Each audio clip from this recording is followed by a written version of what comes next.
السلام عليكم ورحمة الله وبركاته حبايبي. يلا بينا نعمل بسبوسة بطريقة بسيطة جدا، ولا لبن ولا زبادي ولا كلام من ده. هنعملها ازاي؟ انا جبت دقيق سيمولينا اللي هو دقيق البسبوسة من عند العطار، يكون واثقة فيه ونضيفه حلو. ده نص كيلو. هعمل عليه ايه؟ هحط عليه ذرة ملح وانزل عليه كيس فانيليا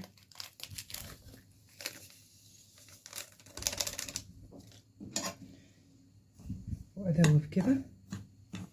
مش هحط بيكنج باودر ولا كلام من ده، ولو حبيتي تحطي يضربك على طرف المعلقة. بعد كده هتجيبي كوبايه الا ربع دي سمنه بلدي، يستحسن طبعا سمنه بلدي تبقى جميله جدا. طب انا ما عنديش سمنه بلدي، ممكن سمنه نباتي، بس بتجيبي الاسانس اللي هو بيستخدموه بره، اللي هو طعم السمنه البلدي، وقبل ما تحطيه تشميه، لان ممكن يكون مخزون يضيع لك ايه اللي انت عملتيه كله. يبقى اسانس السمنه البلدي مع السمنه النباتي. قد ايه؟ مج من اللي في البيت ده، مج الا ربع سمنه نباتي وعليه الاسانس. انا عندي الحمد لله السمنه البلدي اشتغل بيها زي الفل، مسيحة أو مش سايحة ما تفرقش. وبعد كده أخلط دي البسبوسة مع السمنة. عايزاه يبقى زي ايه، حبات الرمل يشرب كل السمنة دي. تقعدي تقلبي بقى.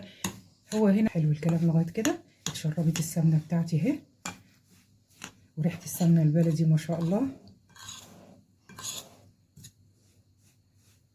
بعد كده تاني مرحلة بقى هعملها حلوة كده. اتشربت السمنة، اجي بقى على حاجة ده كزرونة زي كده، واروح عاملة ايه، هحط. انا هعملها بالمية، الميه هتبقى حلوه. بالميه هتبقى حلوه. عايزه تحطي برضو مج الا ربع لبن عادي، تعمليها بالميه مش هتقولك حاجه.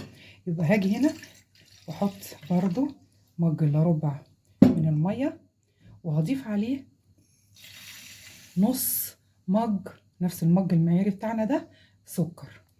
طب هحط عليه ايه بعد كده؟ معلقتين كبار من عسل الجلوكوز. عشان كده انا حطيت نص مج، ما حطيتش مج الا ربع زي الميه وزي السمنه. معلقتين من عسل الكلوكوز ده، بتلاقيه عند برضو البقال او اي سوبر ماركت. ادي اول معلقه، معلش بقى علشان الشتاء تبقى تقيله شويه. ودي تاني معلقه، معلقه تبقى مليانه كده، وانزلها هنا اهوت. واروح بقى على البوتاجاز على نار متوسطه، هدفي الحاجات دي. ليه؟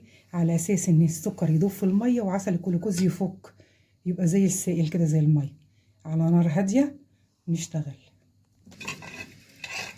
دلوقتي يا حبايبي انا دوبت العسل الجلوكوز مع السكر في الميه على البوتاجاز على نار متوسطه، ومش عايزاها تغلي ولا تسخن قوي، يا دوبك تبقى دافيه. وبعد كده شلتها وقعدت اقلب كده ايه لما الحاجه امتزجت مع بعض كده كويس. لو في بقايا سكر بسيط كده ما تقلقيش عادي. وبعد كده اروح جايبه البسبوسه بتاعتي بقى زي ما قلت لك، المكونات دافيه، لا ما تبقى سخنه قوي ولا كلام من ده. هعمل ايه؟ هاجي هنا على البسبوسه بتاعتي اللي اشتغلت فيها بالسمنه زي ما انتوا عارفين، وانزل بالمكونات كلها كده. وبعد كده التقليب بقى ازاي؟ زي دايره، وفي النص كده اعمل خط، زي دايره واعمل خط. ليه؟ في المرحله ما بحط السوائل انا يا دوبك بمزج مكونات البسبوسه بالسوائل دي، وما اقعدش اعجن والدتي فيها كتير، علشان زي ما قلت لكم ما تنشفش مني وتشقق. واثناء ما انا كنت شغاله فاتحه الفرن، يبقى كده شفت بكل سهوله ما قلبتش كتير. على طول دي البسبوسه بيشرب السوائل، هتلاقيها بقت بالشكل ده. اهم حاجه تكون كل السوائل اتشربت في دي البسبوسه. الصينيه بتاعتي تبقى مقاس 28، وادهنها ايه سمنه برضو بلدي كده او السمنه العاديه بتاعتنا، واروح جايبه البسبوسه في النص كده ومنزلاها. بسم الله الرحمن الرحيم.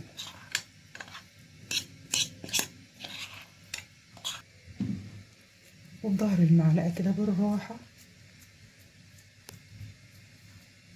افردها في قلب الصينيه بتاعتي.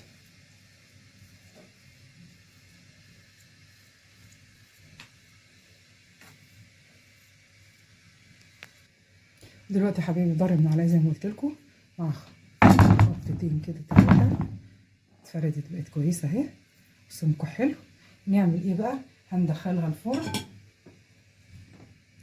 الفرن كانت شغاله اثناء ما انا شغاله فيها على الشبكه تحمر، ابتدي ايه افتح عليها الشوايه تحمر من فوق، ونسقيها بالشربات اللي هنعمله مع بعض دلوقتي. في الحاجه اللي هعمل فيها الشربات بقى هروح صبه مج ونص سكر عليه مج ونص ميه،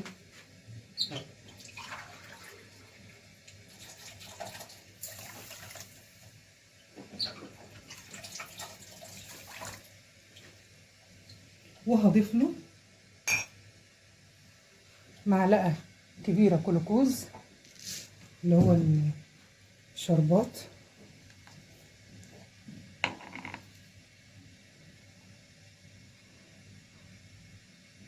في بيقولك بتحطي البديل بتاعها اللي هو عسل نحل او شربات تقيل من اللي انت بتعمليه للحلويات، بس طبعا بيستحسن اللي هو عسل الجلوكوز ده، لانه ايه بيساعد على ان البسبوسه تطلع زي بتاعه المحلات الجاهزه بالظبط.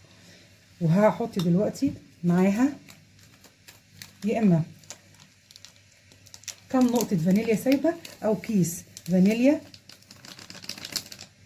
وهحطها على النار على نار متوسطه. اول ما تغلي غلوتين اطفي عليها. البسبوسه بتبقى الشربات بتاعها خفيف مش زي الكنافه الحلويات التانية، يبقى غلوتين وهطفي عليه. اول ما هتغلي هضيف عليها عصير نص ليمونه، واما اجي اطفي عليها هنزل عليها معلقه سمنه بلدي، هتديها طعم وتبين ايه طعم السمنه البلدي هيظهر في البسبوسه اكتر.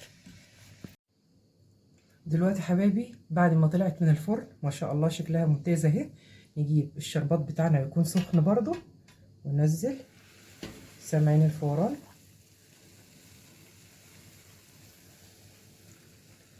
من علامات نجاح البسبوسه ان اول ما تحطي عليها الشربات تشربها بالسرعه دي، ده دليل على انها ايه طالعه ممتازه. اكمل بقيه الشربات بتاعي.